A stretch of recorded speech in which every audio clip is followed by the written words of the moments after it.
We've got about 20 minutes to half an hour for some questions. And I think I'd like to encourage people to ask questions rather than making long statements.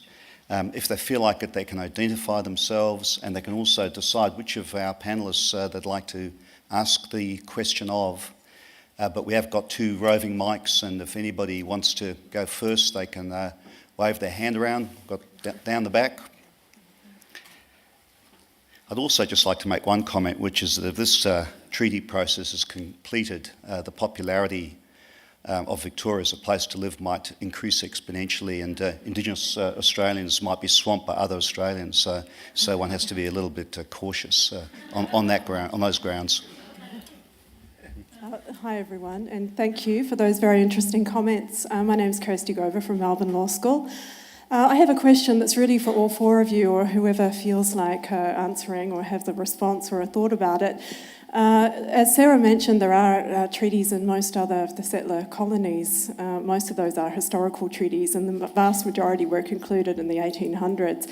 There is one comparable contemporary treaty-making process underway in British Columbia, and the average length of negotiations there is between 15 and 30 years.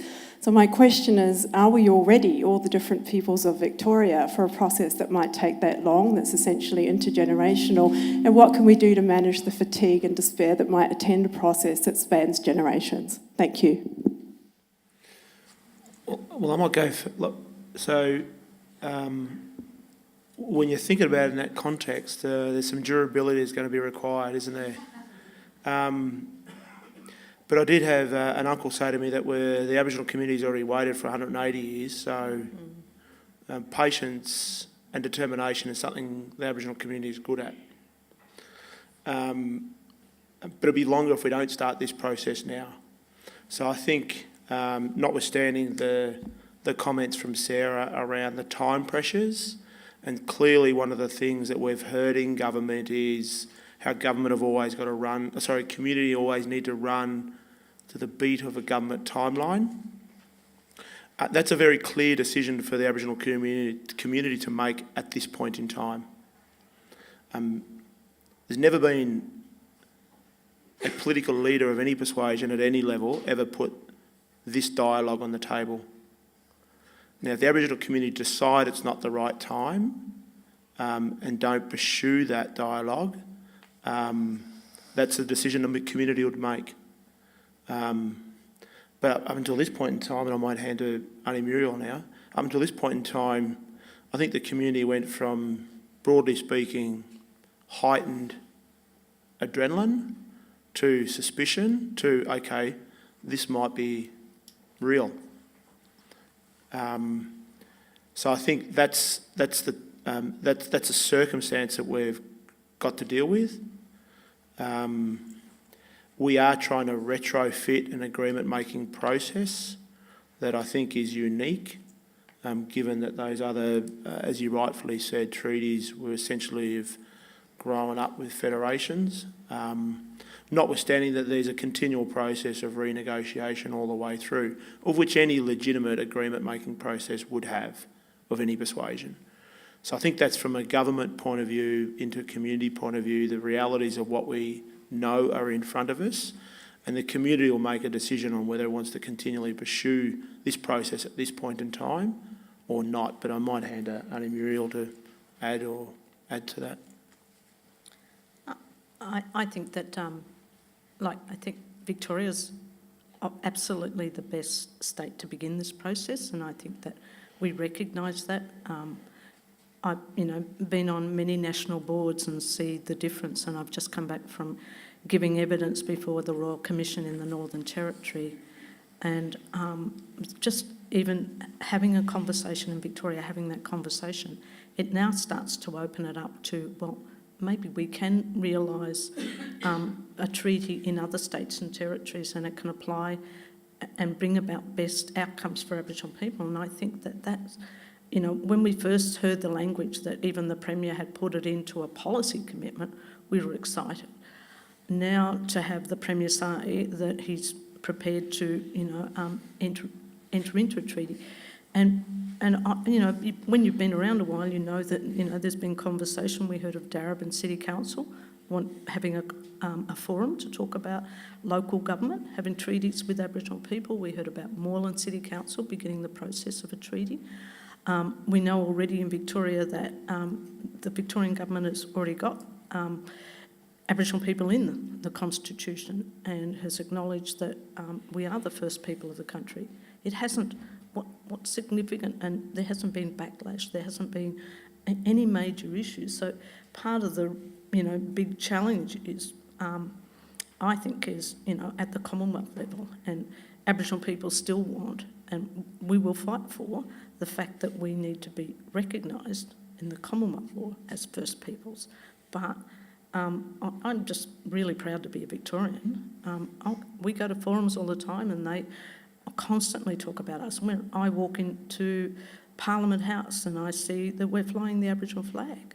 I mean, what Parliament does that? Victoria led the way on many fronts in taking up Aboriginal, and I think that it's really important, and I think that it is, as I said, I'm just so proud to be a Victorian, because I think that, to have our Premier go on record to do that, I mean, that could have absolutely, backfired on him, but it didn't backfire him. And, to have people like yourselves in the room talking with us about treaty, it's just really important. It's about, this is the right thing to do.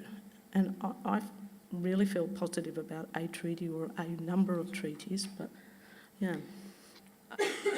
I broadly share that optimism at this point. I do think, I want to say a couple of things. One is that one of the reasons I'm optimistic is that over the last several decades, there has developed around Australia a huge amount of experience and expertise in negotiating agreements between Indigenous people and various Australian jurisdictions. Native title agreements, Indigenous land use agreements. These are, in many cases, very sophisticated and complex agreements that have been negotiated, that have not the standing of a treaty, but have legal standing. And they have been, in many cases, they've taken over 10 years to come to an agreement, but there is expertise, there is strength to draw on there. We're not starting from zero in this process. The other thing I would say, though, is that, and Jason made these points in his remarks earlier, there are a couple of things that need to be in place foundationally and I would say within the next 12 months. The one is money. This process will not be sustainable if the people involved in negotiating a treaty have to go cap in hand to the government of the day year on year on year and say, please, sir, keep funding our treaty negotiations. That's not the way to do it, and that's not been the case in British Columbia.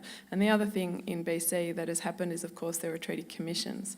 And so alongside the money needs to go the institutional support that Jason was talking about, or the institutional framework. And it needs to just become a part of our broader political bureaucratic landscape. We have the court system, we have the Treaty Commission, these are just part of the way we do business here in Victoria, and that commission is just getting on with negotiating the treaty, and it's going to take some time, but they're just over there doing their work in a well-funded, supported, accepted part of the political landscape. Can I just summarise that? So my son's 15. So if he's sitting here at 45 and I'm sitting out there at 75 and he's talking about the impact that this moment delivered, I reckon we've done a pretty good job. I reckon. If it takes me 30 years to sit out there and watch him sitting here saying, over the last 30 years, look what we've got done here, I reckon it's a pretty good job that we've done at this point in time. Kirsty, I just wanted to say something about Canada, because you're a Canada expert and I'm not. But I guess what I would say is that when I look at some of those modern treaties in the Yukon, I am, very, very encouraged at how quickly those modern treaties have been completed, and how, and I think this is really relevant for Victoria. Treaties mightn't be about territoriality, but I think, as Muriel suggested, they might be about political jurisdiction, and where people get political jurisdiction, they get power. And I think that is extraordinarily important for communities. And I think that's the lesson, I guess, I've picked up from the Yukon. And then when you go to First Nations and provinces like Quebec, and you go onto reservations, and you actually see police cars, and you have to look again because the police are native people, you know, and they've got, you know, legal authority and political jurisdiction over their reservation. It just makes me think that, you know, that there's some things that we can fast track from Canada that I think could be very relevant for a state like Victoria. It's Janet Laverick. I'm concerned, as you mentioned, Jason, and I think Muriel, that with the change of government we might see everything changing. And I just wondered what precautions are going in place and whether there's some legislation around a treaty commission or something that's going to be there before the next election, just to make sure. The budget, yes, and a commission, but we need that political bipartisan agreement so it doesn't go off track. When we had the treaty forum back in February, at the forum was the opposition government, and we raised with her and said, if, you know, Victoria does enter into a treaty, would there be bipartisan support? And the first thing she said, it would be the biggest mistake any government could make by reneging on a treaty with First Peoples, and because they believe in Victoria, there's such a strong support for a treaty. So others may not believe, but you know, when you hear that, but there's no doubt in the world that we have to do the work to be able to lobby and start the work with the opposition. Yeah, and I think the working group have been very strong on reaching out in relation to bipartisan support. I mean, certainly the thing that we're driving towards, Janet, are those three things that I talked to, and that is, notwithstanding Sarah's comment around legislating a representative structure of some sort. Some people will call it a treaty commission, some people will call it a negotiation group, without getting caught up on what it would be called. If that's able to be enshrined with a fund, an agreement-making framework and principles, before the next election, ambitious, bold, pretty brave, but is it worth trying to run down and tackle? Absolutely.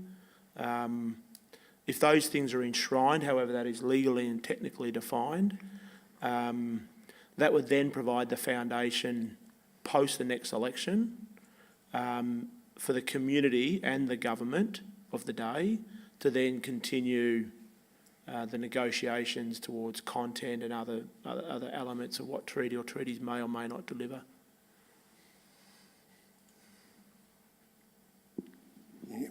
Ian Yule from the Geelong Interchurch Social Justice Network. My question is about the Indigenous representative body that you're envisaging. We seem to have four models in recent history. One, of course, was ATSIC, which was elected. Nowadays we've got First Nations, which is not elected. Aboriginal organisations have been spokespeople for Aboriginal people.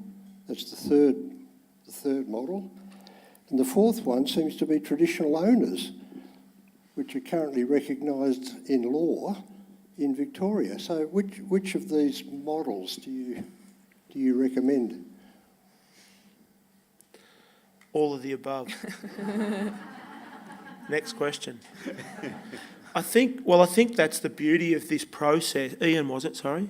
Ian, sorry, thanks. Well, I won't speak on behalf of the working group because only Muriel's on the working group, as are 15, 16 other community nominees representing all of those groups. So representing traditional owner groups, 2 representatives from our statewide service agencies, our Kura Youth Council are represented, so 2 young people are represented, and a number of other individuals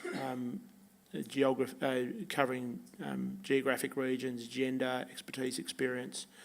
And this next phase of consultations, Ian, that we're going out into community that we start next Friday on, that we're going out to 10 regions, and that's the question we're asking the community, or government are asking the community as guided by the working group.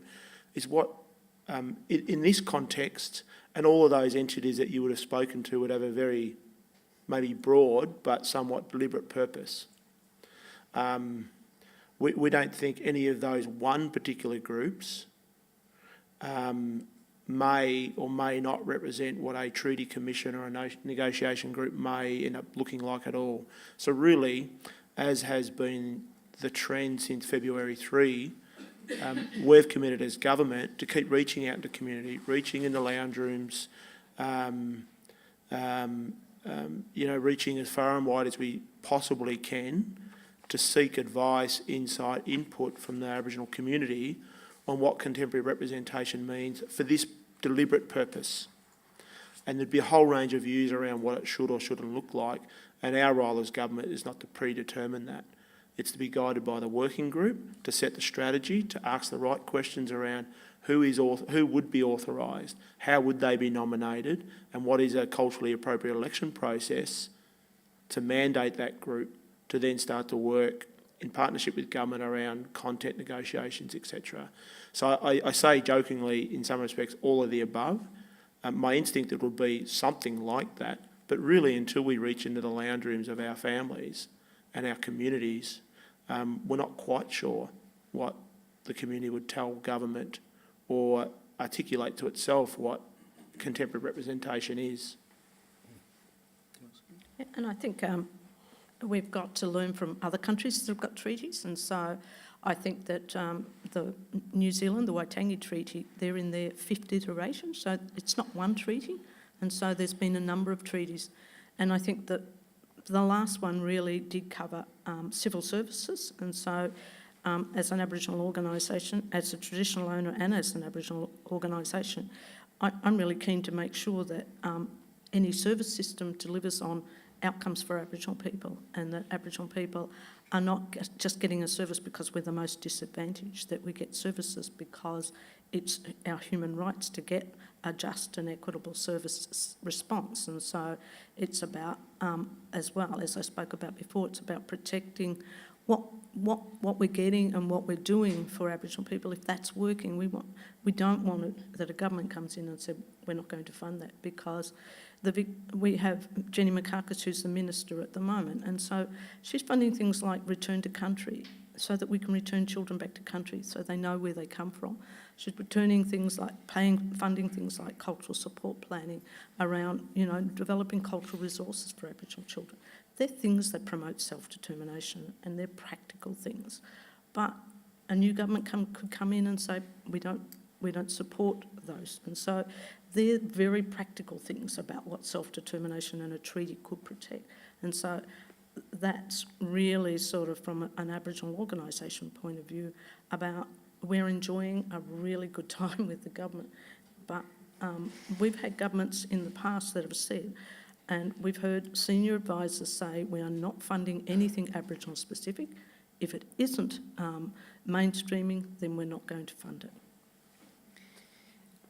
Can I just add that regardless of the model that the working group and Aboriginal Victorians agree is the right representative body to take them into a treaty negotiation process, there's a responsibility to the rest of us to allow that body the space that it needs to do its work.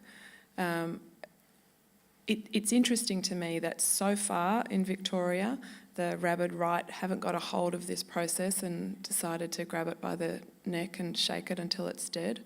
I worry, as I'm sure anyone who's observed Aboriginal politics in Australia for any period of time must, that day might come. And so this representative body we must find ways to inoculate that to some extent, to give it the political space that it needs to do its work, and also, as I said in my remarks, to disagree, to have the capacity for robust democratic debates and internal disagreements. That's a healthy, viable, wonderful thing to encourage.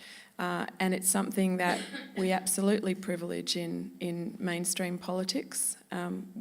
we don't necessarily like it, but we appreciate the fact that our elected representatives in Parliament disagreeing with one another says something about the political process in that they're representing diverse points of view. Aboriginal people need that same diversity of representation within this body, and so they have to be allowed to disagree without the finger pointing that went on towards ATSIC and other bodies to say, look, if you can't even agree amongst yourselves, how can we take you seriously as a body with standing? So we need to grow up in relation to that, and whatever model Aboriginal Victorians decide is the model to represent them in this process needs. What I think of it, what John thinks of it, is irrelevant, and we need to give it the space that it needs to do its work effectively. Yeah, well, I think of it. Ian, there is a fifth model which you didn't refer to, which is the Aboriginal Land Councils in the Northern Territory, and I started off by mentioning Edward Woodward. He saw it as essential that Aboriginal representative organisations have funding that's independent from government, and that funding in the Northern Territory, at least in the model that he proposed, came from mining royalties raised on Aboriginal land that were independent of annual budget appropriations. And I think that, again, you know, the issue of redistribution hasn't been talked about much in Victoria, but I'd certainly be bold enough as somebody who lives in Victoria and pays rates in Victoria to also say that I'd be quite happy to pay a proportion of my tax to give an Aboriginal representative organisation budgetary independence from the government of the day. Yeah.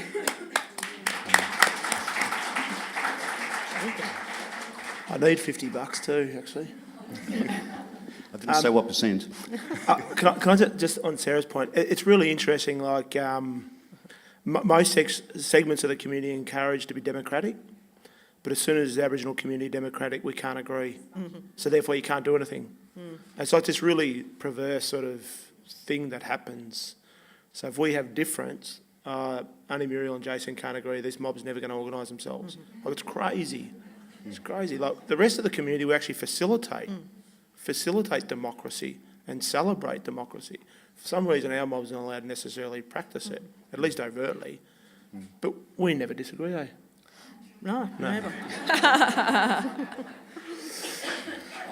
Hi there. My name's Chris O'Neill. I work for the National Aboriginal Torres Strait Islander Legal Services. I was reflecting on Sarah's point and the other lady's question about bipartisan support and how to get something like this up you really do need a form of consensus, certainly at the political level. How are we to go about that? Who is responsible for doing it, particularly at a time when politics seems even more divided? I was reflecting on the Trump-Clinton debate today. Please don't. No. and just thinking, you know, and certainly at the national level, you know, that there is quite a degree, there is a significant divide on and particularly on some of these, on an issue like this. So the question is, how do you build that consensus and who is responsible for building consensus? Jason will probably have more to say about this from someone inside government. I mean, I agree we're in an extraordinary kind of political moment nationally and globally in this kind of post-fact political era. I think what's been remarkable about the process in Victoria to date is the kind of low-key way in which it's been conducted, which I think, if it tells me anything, it tells me that the current opposition is not looking to use this as a political point-scoring exercise. If they were, they would be doing that now. We would be hearing a lot more about the process in the media, particularly in the tabloid media, where, you know, we know it would be quite easy to whip up the usual kind of racist hysteria around Aboriginal sovereignty and self-determination that this country is so good at. That would be quite easy to do. The fact that the opposition is not looking to push that barrow at this stage, I think, is very, very encouraging. But I think at the end of the day, it needs to be a formal, high-level political agreement between the Premier of the day and the Opposition Leader of the day and the leaders of the Greens and any other minor party. It needs to become an established part of the Victorian political landscape that is, as much as we can make it so, above politics, but it needs to start with that bipartisan agreement. I think just in addition to that, it's a point in time question. At this moment, this sort of dialogue is just evolving, and obviously we've mapped out the good part of the next 10 weeks leading into mid-December, where there'll be another statewide forum, and the working group will report back on the community insight into what representation may or may not look like, etc. So I think it's a point in time question in terms of when that conversation starts to emerge more formally. But knowing the Aboriginal community, being a part of the Aboriginal community, and certainly knowing the strength of the Aboriginal community that sits around the working group table, but also outside of that, the Aboriginal community's ability to negotiate and communicate across parties is well renowned. And I know that because it's by nature of survival, because of the way that the game has been umpired for a long time for the community. So I know there are a couple of really vocal members on the working group who are very determined to ensure that their community networks are doing that in their own way, shape or form. But I'm sure it's a point in time question for the Premier and the Minister. I just think at this stage, and I agree with Jason, I think we're really keen to have more conversations with the community. We basically got agreement that we have it, but I don't think we're really keen to go and talk to the opposition until we get a greater sense from the community about a representative, what that looks like, and getting a sense of agreement, because we love to hear the voice of the community, and we feel that if we go with hearing the voice of the community and go forward with that, makes our position stronger to go forward. I don't think we want to go glass half full or knowing half of the story about why this isn't so important. So we do want to reflect on the stories that people tell us across the state and be able to. I think the ultimate thing we need to remember, though, is we've got native title already within Victoria, and a lot of the traditional owners are saying we've already got some really good agreements. I mean, a treaty for us, for some traditional owner groups, they're saying we've already got a treaty and enjoying really good rights. And they're saying, well, encourage us to say what will a treaty do for us, because they're actually, Judge Arung said, well, we've already got all these things. We can tick all the boxes. We've got economic independence. We're starting to grow, through our own land and through our own agreements. So this part, it's only shared by a few Aboriginal people. And so what does it look like? And so I think it's really important to hear from everybody what is actually working and what do we actually want. What's the strength of the community, rather than just going with them and saying we're going to plonk a treaty over the top. We have one more question, I think, is all we've got time for.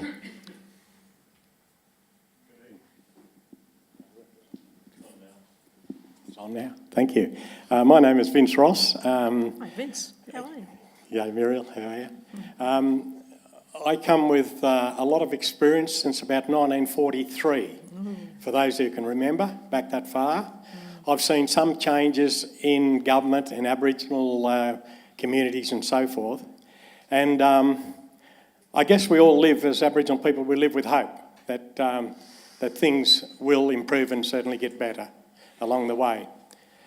Something that I don't hear a real lot of, and I think it comes with many years of dealing with issues, with government, working in local Aboriginal organisations, being out there in the community and doing things.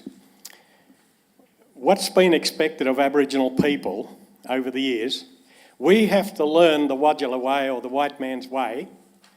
I don't hear a real lot of people saying, we need to come over your side of the river, if you like, or the bridge, and sit with you around the campfire, cross the legs in the dirt, eat a bit of bush tucker with us or whatever, and try to understand the Aboriginal way and we're doing things. Why we're trying to get decisions, what I've struggled with all my life basically, we struggle with trying to get some change when people don't know, why do you really want that change? And so I just want to encourage the group, thank you guys up there for tonight, for your information. It's fantastic, and I want to encourage you guys to keep on doing it, because I live with the hope that one day we might see some of this sort of stuff happening a little bit better than it's happening now. But press on, each of us, and let's keep flying the flag and keep believing that we can make a difference, because I've been saying that to a lot of people for many years now. We can if we think we can, and that's where my attitude is, and let's try and bring about those changes. Thank you very much.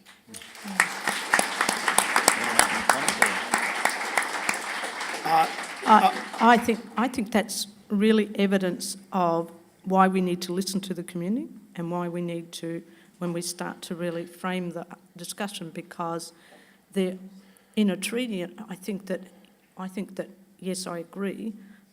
This treaty will actually benefit both Aboriginal and non-Aboriginal. And many people say they come to Victoria, they arrive here from overseas, and they want to learn more about Aboriginal, and where do they go? And so I think a treaty could create a visible presence for Aboriginal, and I think we can actually start to build that presence and what that looks like. I don't think that at the moment it seems that most people would say, I've never seen an Aboriginal. I wouldn't know an Aboriginal, I wouldn't know what they look like. And, you know, the most insulting things I get all the time is, you don't look Aboriginal. And so these conversations, we need to demystify Aboriginal, what Aboriginal Victoria is, and create positive, you know, economic, cultural experience for Aboriginal people, but for non-Aboriginal. And I think that Uncle Vince raised that, and I think it's a critical point. Yeah, I think, I mean, hope's such a beautiful word, isn't it? I mean, you can do a lot of trading on hope. And I think one of the things that when I reflect on my grandmother and my great-grandmother, I mean, that's what they traded on. And I think, you know, a lot of our communities have traded on that for, you know, way too long. But it's a great quality to have, and it's a great quality to trade on. And it can get you through some of those hoops and hurdles you've got to jump over and under. And I think if nothing else, this has reinvigorated a hope in our community. It's reinvigorated a light for a lot of people who thought that light was dimming. But it's also providing a voice, and for a long time, particularly in this state, if not this country, I mean, the voice of Aboriginal and Torres Strait Islander peoples has been silenced, deliberately silenced. And I think the opportunity to re-enter into a conversation or a yarn is pretty bloody powerful. Pretty powerful for, you know, all Victorians. So and I felt that internal optimism, you know, when you're talking, Uncle.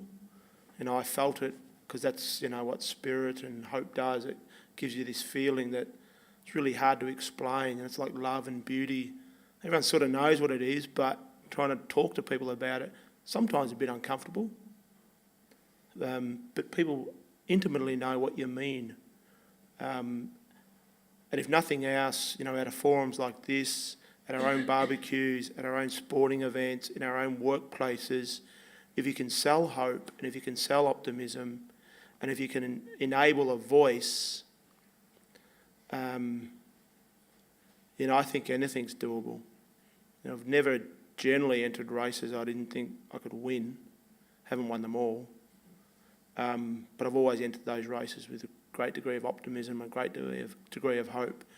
And what I know with community and communities, whether it be Aboriginal community or communities, and or Aboriginal and non-Aboriginal community or communities, there's some amazing things that can happen when you bring people together. And this process is facilitating that. It's facilitating a togetherness, it's facilitating a conversation, it's facilitating a relationship. And I think that's the invitation that, you know, through the Premier and the Minister, has offered the Aboriginal community to sit in the dirt, to sit around a campfire and have that yarn. And I've got an unbreakable belief that this will be a moment that Victorians realise in many ways, in many shapes, in many forms. And one of the tangible things that I look forward to, both in my current role but also as a community person, is the ability for our history, Aboriginal history, to be told and taught in our schools. Yeah. And when people say, yeah, but what the hell difference is that going to make? We are all the poorer because real Aboriginal stories by real Aboriginal people is not being taught and told in our schools. And if you start with this 1 degree of separation on a trajectory, it takes something pretty significant to reconnect that, and that, I think, is the moment we're in right now. And if that's the only tangible thing that this process delivers, outside of relationships and dialogue and conversations, is that a story that is now nearly evidenced as 80,000 years old is taught from the moment an Aboriginal, African, or any other child enters any daycare centre in this state.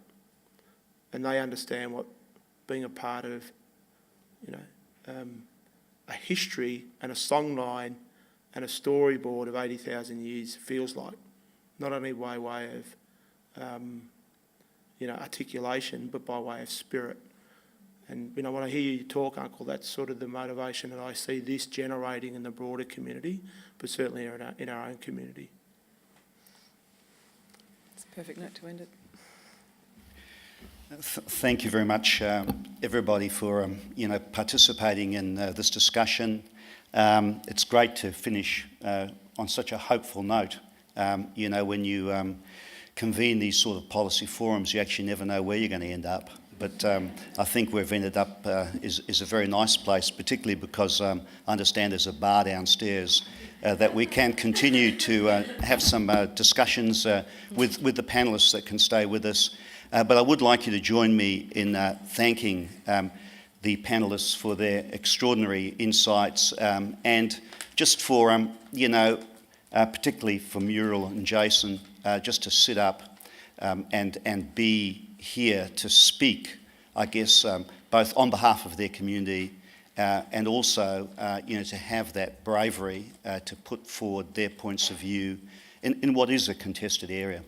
And, Sarah and I, we do this stuff all the time, but I think it's for community people, it's often a lot more difficult. I would like you to join me in thanking the participants on the panel, and I do have a present to give them from Deakin as well.